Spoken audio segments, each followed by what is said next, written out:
Ang po maliit na likod, mga kapatid, ay hindi mo nakakatulog kasi naiisip ko malapit na yung licensures examination for teachers o yung LET. Hindi ako hindi ako nag-enroll sa review center. Nagsarili ako. No? Kasi wala tayong pera. So, kumbaga, sariling sikat ito mga. Pero, yung ating pag-review, mga kapatid, ay sinasamahan natin ng fasting and prayer. No po? So, hindi natin ito ginagawa mag-isa. Pero, bakit ang inyong maligtanin ko ay napupuyak halos hindi na ako makatulog. Actually, naabutan ko na lang sa sarili ko minsan alas 5 na ng umaga, gising pa rin ako. No, nagre-review pa rin ako. And then, pagdating ng umaga, lantang-lantang na ako. Pagdating ng hapon, tulog na ako. Tapos ganun ulit. No? Ibig sabihin, mga kapatid, merong bumakakapag sa akin na naiisip ko, napipressure ako dahil malapit na ng examination. So, ibig sabihin ito, mga kapatid, nandoon yung takot na bakit hindi ko pumasa. Bakit hindi ako pumasa? Kasi hindi naman ako nagre-review talaga. Paano ba pumapasok sa isip ko, no, mga kapatid? Kasi basic lang eh. English, Filipino, Math, Science, History. Ito lang. Ito 5 subject lang na ito. Mga kapatid. Ilang items ito? Para po doon sa nakakaalam, mga kapatid, 150 items ang ipitest. Nakakapa ba yung gano'n mo? Hindi. 150 lang. Kasi pag may major ka, plus 150, 300. Okay. So, ganun po ka-hard yung exam. No? However, since 150 lang, pwede ba yung 75 lang ipasa natin? Di ba? Meron, sino ba yung nangarap dito na mag-aral na kahit 75, okay na? Sino mo sa inyo? Kahit 75, kahit pala mo lang, okay na. Ako, hindi ko sa Panginoon gano'n, kahit 75, okay na. Hindi na ako hihingi ng mas mataas. Kasi totoo naman eh, nagpapakatotoo tayo, di ba? Ngayon, so, mga kapatid, the presence of God is manifestation kung sino siya. Okay? So, His presence manifests every quality and characteristics that He has. So, in times of His presence, is we open it up, and thank you, is our help to present the solution that we need in the moment. No? So, yung presensya ng Panginoon, ang ibig sabihin ng presensya ng Panginoon, ito yung mga katangian niya. What is God? God is good. God is love. God is holy. God is just. Ano ba? God is giving. God is what? God is tao. God is marami tayong masasabi tungkol sa Diyos. Pero ano pa yung mga characteristics ng Diyos na magiging solusyon sa ating problema? No? So, yung pumalik na likod kasi ng problema. So, siguro, hindi lahat ng, sabihin natin, lahat siguro tayo na problema. Sino po walang problema? Sana all na lang, napakawalan kayo ng problema. Nagkatago mo na yan. Okay. Lahat tayo ng problema, pero katangian ng Diyos na siyang magiging solusyon. No? Sabi sa ating pinag-aralan. So, our rest in the presence of God, when we surrender, yan, kailangan ko na natin isuko sa Kanya, mga kapatid, ang ating mga problema. Okay? Kasi minsan, we worry so much, nag-aalala tayo na ano kaya mangyayari bukas? Ano kaya mangyayari doon sa exam ko? Papasa kaya ako? Diba? So, minsan may kapatid na nagsabi sa akin, nagtanong sa akin, sabi niya, sa akin, Brother Denmark, alam ko na napakarami mo na itulong sa akin. Praise the Lord. Pero, um, kailangan ko ng tulong mo yun. Sabi ko ba? Kasi bilang AY, Vice President sa district doon sa Camarines Norte, ang daming gawain at kailangan niya ng pera talaga. Sabi ko kapatid, hindi kita matutulungan. Kasi pera din ang problema ko. Tama, di ba? Problema natin yung pera, di ba? Sino ang problema nito sa pera? Pautang. Lahat naman, di ba? So, hindi ko siya tinulungan. Ano sabi ko sa kanya? Yes, naniniwala sa to, sa God will provide. Pero, he is keep on striving. He is keep on complaining na paano ko to susolusyonan. Kasi sa loob ng district na yun, mga kapatid, meron kong mga kabataan doon sa kabilang church na nag-umbita sa kanya o sa kanila, sa distrito. And then, ano nangyari? Dahil sino yung sasagot ng venue, yung nasa kabilang church, mangungupahan, magbabayad. Sila pa magdadala ng pagkain. Kaya problema tuloy siya. Nagpadala ng solicit letter sa akin, sabi ko, hindi yung kita matutulungan. Kasi, we keep on striving, mga kapatid. We keep on striving. Ano pa? Yung iisip natin yung nagpaan. Let go of the past. Bakit? You may be not experiencing God's best because you may have not allowed Jesus to resolve. May mga pangyayari sa buhay natin na hindi sinunod o hindi natuunan ng Panginoon yung ating prayer. Diba? Minsan, nagpipray tayo, hindi sinasagot ng Panginoon. Kasi, hindi naman natin kailangan. So, may mga time, mga kapatid, na may nakaraan tayo na ayaw na nating balikan.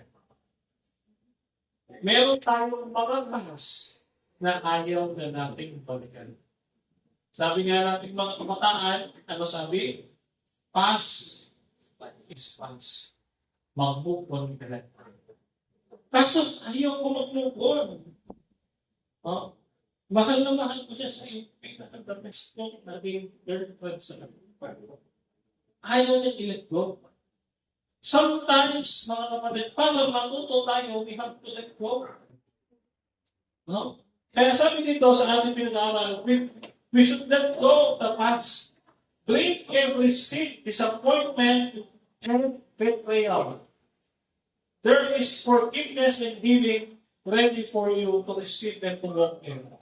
Once, it is required, once you have said every burden at the foot of the cross, don't let the enemy of your soul harass you.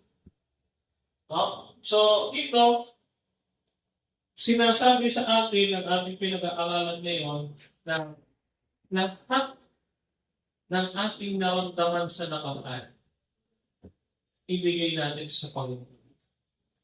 Let go. Bakit? Kasi tignan po natin I have many times na na-train ako sa parents. Ayan din. Elementary ako, naglalaro ako sa top 3 to top 5. Pagdating ng high school, ganun ka rin. Simula nung elementary ako hanggang high school, talagang lagi ang escort. Hindi yan nawawala. Pogi ko dati. Ngayon hindi naman. Ewan ko. Nung college ako, ayan, napansin ko, hindi na ako pogi. Hindi na ako naging escort Hindi na ako naging Mr. Param of the Night. Wala na akong title na gano'n Nung college ako, nagpaka-easy goal akin ako. Na halos gawa ko ng project yung subject ko makipasa ko lang. Doon ko naranasan yung mga kapatid. No? So, nung maranasan ko yun, at ngayon, nasabi ko na mag-exam ako sa March. Naisip ko, kasi parang nagdududa ako sa sarili ko na iniisip ko na bakit hindi ko masagutan ng tama yung tanong doon sa exam. So sabi sa akin ng Panginoon, nagpapap sa aking isip, ang sabi ng Panginoon, let go of the past. Gawin na natin kung ano yung nandito at the present. No? Ang sabi sa akin ng Panginoon, hindi pa ako lubos na kilala. Hindi ka pa nagtitiwala sa akin noon. Pero ngayon, kakilala mo na lubusan, magtiwala ka na. No? Pero yun, may sinabi sa akin ng Panginoon na ganyan. Kasi tayo, noon, syempre, kung hindi pa natin lubos na kilala ng Panginoon, no? We keep on striving in ourselves. But today, hindi na. Bakit? Kinakayakan na lang natin. We are letting God to be God in our lives. No? Kinahayaan natin siya kumilos sa ating mga buhay. No? Second, ano ang pangalawa? No? Basahin ko natin ito. I don't depend on my own strength to accomplish things. However, I do have one compelling focus. I forgot all the past as I hasten my heart to the future. Philippians chapter 3 verse. No? Ito po si Apostol Pablo ang nagsasabi sa ating mga kapatid. Ano sabi niya? Ang sabi niya, mga kapatid, hindi ako dumidepende sa aking sariling kakayahan. Kasi, admit it, mga kapatid, kaya tayo natatakot. Kaya ang inyong balik na likod, natatakot mag-take ng exam, ng board exam, kasi baka hindi ko kaya. Ang sabi sa akin ng Panginoon, don't depend on yourself. Nandito ako. Don't depend on yourself. Ito yung pinag-realize sa akin ng Panginoon. No? Kalimutan mo yung nagdaan, hindi na ikaw. Yung dati na hindi kilala ang Diyos. Ikaw ngayon ay bagong tao na. Bagong nilalang na ng Diyos mong palatayas. Pinapaalala sa atin ito ng Panginoon. Kung dati, noong 2025, mga kapatid, ay may mga pagkakamali tayo hanggang doon na lang yun. 2026 na ngayon, huwag na natin ulitin pa yun. No? Kung mga bago, New Year, New You. Yeah? Minsan, yung bagong taon na to, hindi tayo nagsiset ng goals. Diba? Kasi, lagi nasa isip natin ito, we keep on depending dun sa ating kayang gawin. May kasabihan. Gusto kong bumait, pero di ko magawa. Bakit? Kasi you are depending on yourself. Diba? So, don't depend on ourselves, mga kapatid. No? Second, ito nga, don't worry. Okay? So, dwelling on the difficulties and troubles, letting think about people, places, and things, panicking over actual or potential problems will exhibit restlessness in your body and your spirit, and may hinder you from experiencing God's rest. No, mga kapatid. Yan. So, sa ating pinag-aaralan, ito ay maliwanag, no, ng aking sinasabi kanina. Nung ako'y nagre-review, nagkaalala ako kung papasa ako.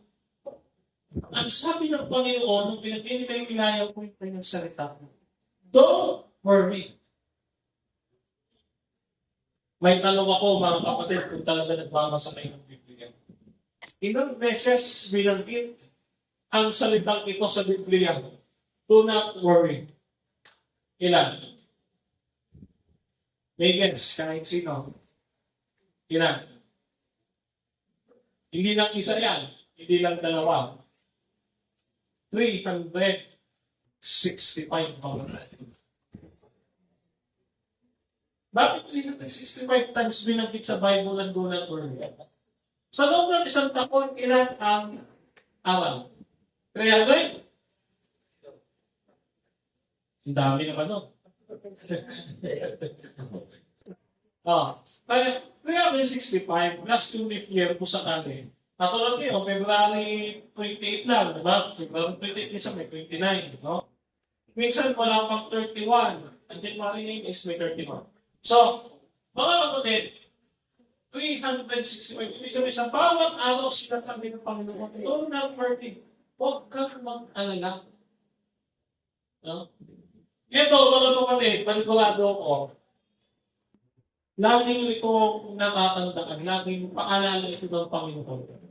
But when time comes, katulad ko, mga kapatid ko, nararanasan ko ito ngayon, na halos natutuyat ako kakalagwiro.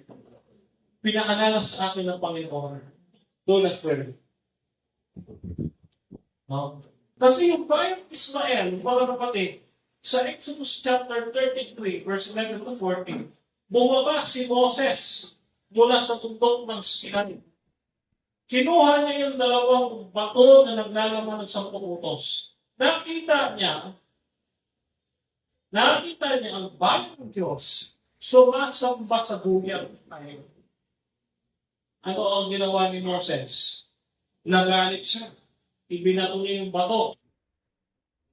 Di ba? Nawasak, kaya pinasulat ulit sa kanya kung si Pedro Romeo, di ba?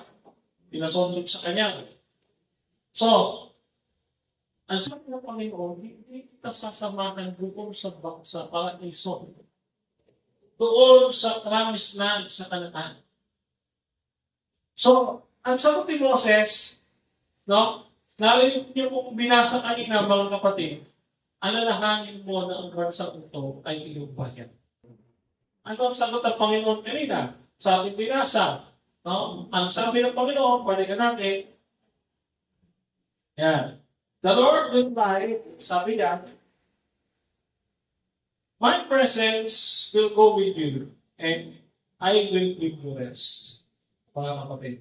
So, ang Panginoon, nung maalala niya, yes, ikaw na ako. So, dapat itansin. Ipaalala natin sa Panginoon, Lord, ito yung pangako mo sa akin. Diba? Kapag ang Panginoon, He is in nothing time. Ipaalala natin sa Panginoon na, Lord, nangako ka sa akin. Kaya hindi ako mag-aalala. Hindi masamang humingi ng assurance sa Panginoon, mga kapatid. It is just confirming the will of the Lord. Gusto niya ito. Lord, kalooban mo ba ito? Ito yung pangako mo, Lord. Kiniklaim ko na yung tuparin sa aking buhay. So, if we ask the Lord of His will, at naalala niyo, mga kapatid, that I know that the Lord is omniscient to remember all those things, mga kapatid. He will grant you. Sabi niya, I will give you rest. Magpahinga ka lang dyan. Huwag kang magulo. Okay? So, ang sabi niya po sa Pablo, do not worry about anything. Pag sinabi anything, lahat, kahit ano, huwag ka magpapa, no? Instead, pray about everything. Thank God what you need and thank Him for all He has done. Napakagandang talata, mga kapatid. Ang sarap ng scripture. Ano sabi ng Panginoon? Do not worry. Huwag kang mag-alala. Dapat manalangin tayo ang pasalamatan siya pag natanggap na natin yung mga bagay na ipinanalangin natin. Ibig sabihin, meron tayong assurance na ibinibigay ang Panginoon sa atin. When we pray, sabi ng Panginoon, pray and you will be answered. Seek. Oh. Kumanap ka at ikaw makakasumpong. Pumatok at ikaw ay pagpupusan. Ganon kabuti ang Panginoon. Kung tayo, mga kapatid, will humble ourselves na titingin sa Panginoon to our prayer. No?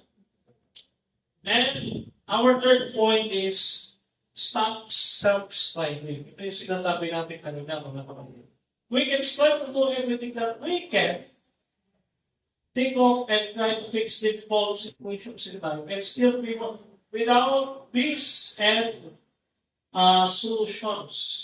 Nakita natin kahit ano gawin ng tao, hindi niya magawang solusyonan ang isang bagay.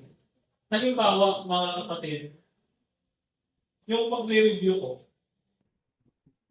I need time, mga kapatid. Ay, ito yung schedule ko ng pag-review ko.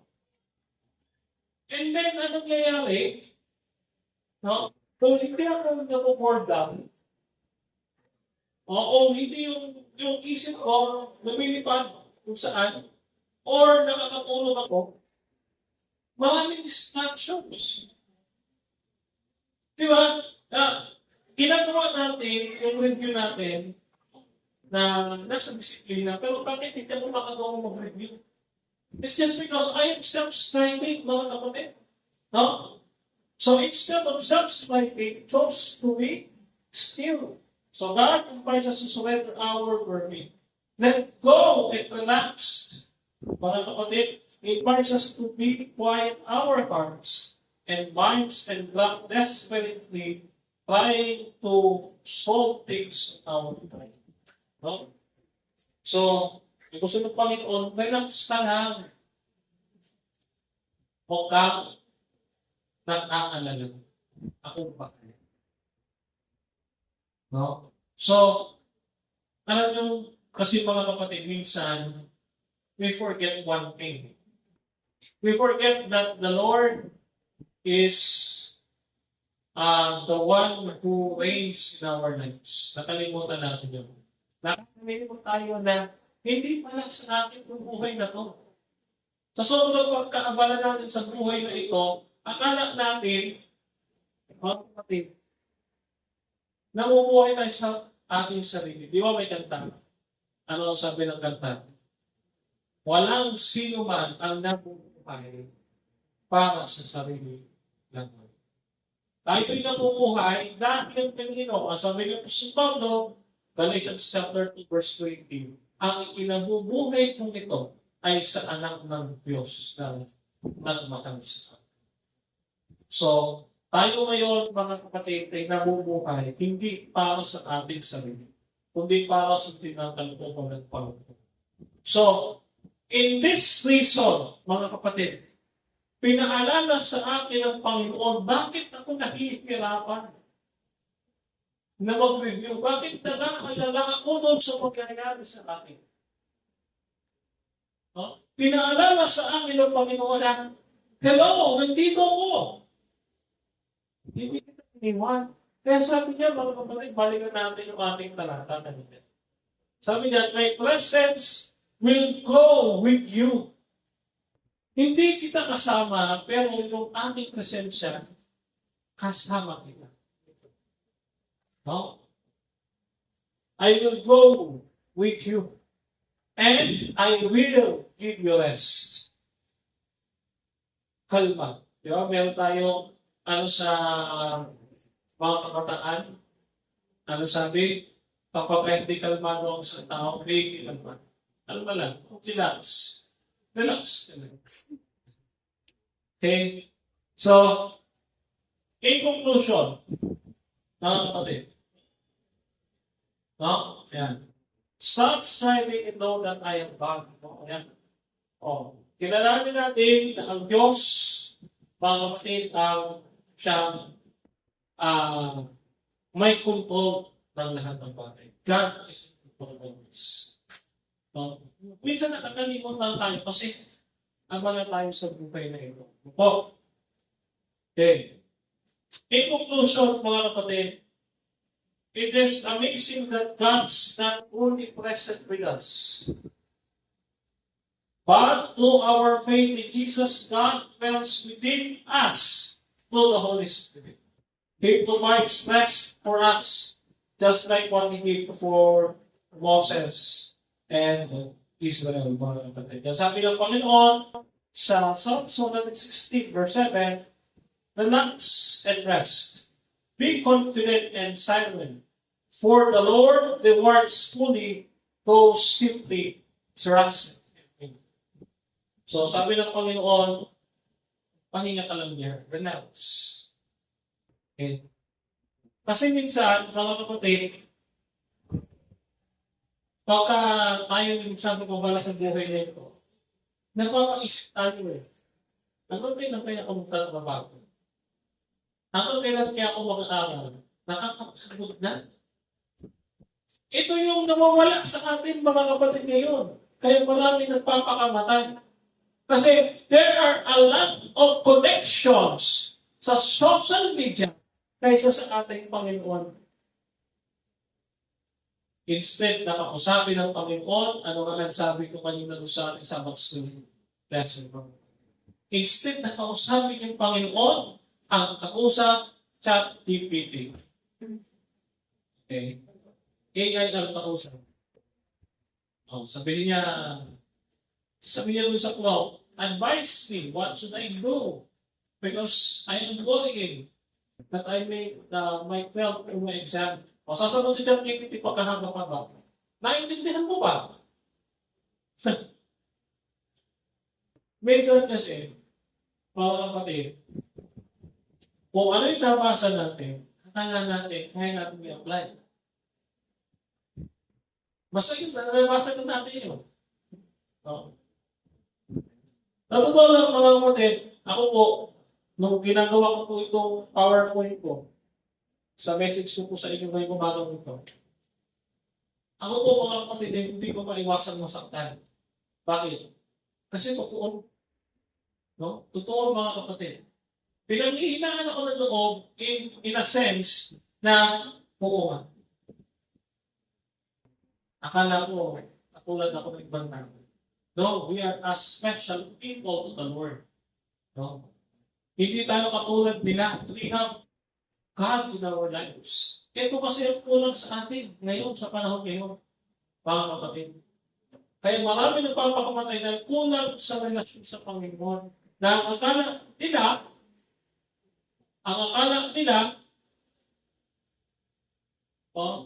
sila ang gagawa ng solusyon sa problema. May isang kabataan babae. Nabalitaan nyo, babae siya na nag-fail sa kanyang pag-aaral. Nagsulat siya, death note niya. Sabi niya ito sa letter sa parents niya, sa aking pagkawala, sana matanggal na ang paghihirap ninyo. Nabalitaan niyo, nagsulat sa death note, she hung herself, nagpakamatay siya mga kapatid. Nag-fail kasi siya sa studies. No? Minsan, mga kapatid, dahil we work really hard. We work harder. No? Na akala natin, kaya ko to. Meron tayo ganun.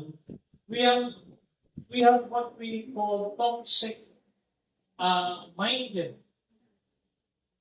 Toxic minded na kaya natin solusyonan ang lahat. Kasi meron tayong pera. Meron tayong gadget. So kaya natin solusyonan ang lahat. Ba? Kasi isang cashless lang dyan, halimbawa, yung ATM, tatak mo lang siya. Pwede ka na makautang. You can have TV. You can have new phone. Lahat ang gusto mo. Pero, what is lacking mga kapatid? We lack God. Kulang tayo sa presence ng Panginoon. Kasi nagpo-focus tayo doon sa gadget. We are focusing to the creation, not to the creator. That's why nag-worry tayo mga kapatid kasi wala tayong assurance. Ang ChatGPT ba, minsan nagbibigay ng assurance, ito talaga yung tamang sagot. Di ba? Hindi. Lalo yung sinasabi, nagsasuggest siya.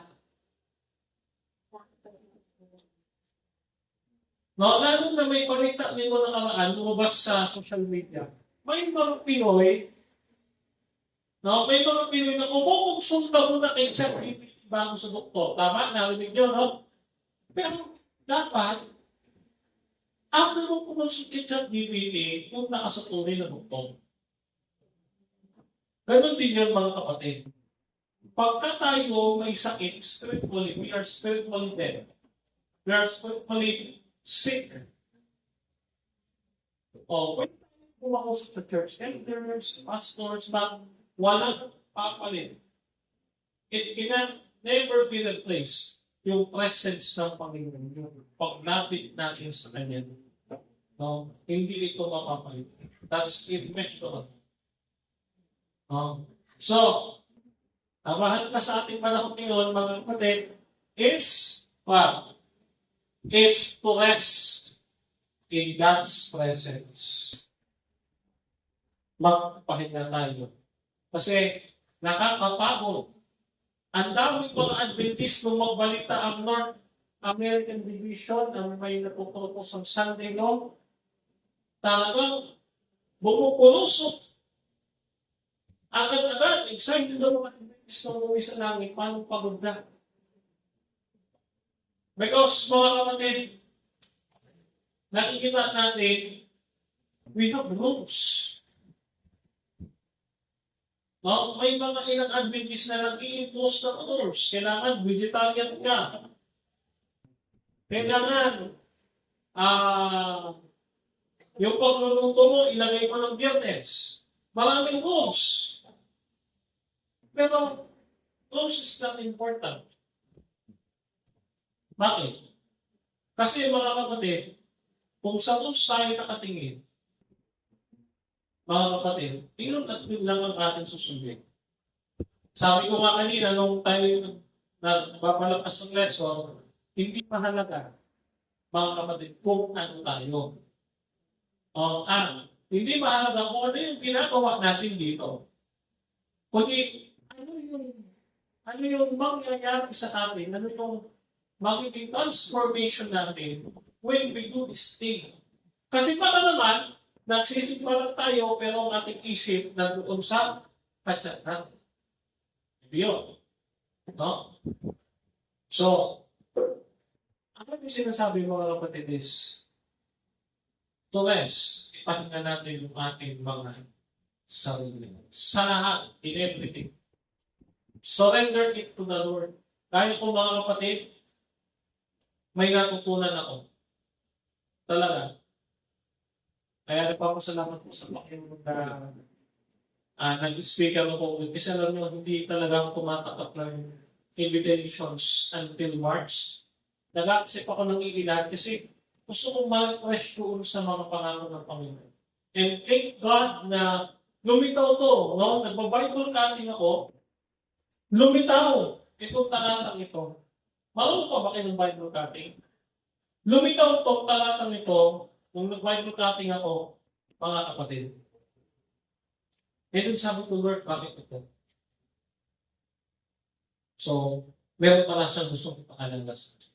It is to rest. Relax, brother Jennifer. Magpahinga ka kasi wala kang tulog. Matulog ka. Pag-ibig na pag-bukas. Pahinga. So, magpahinga. No?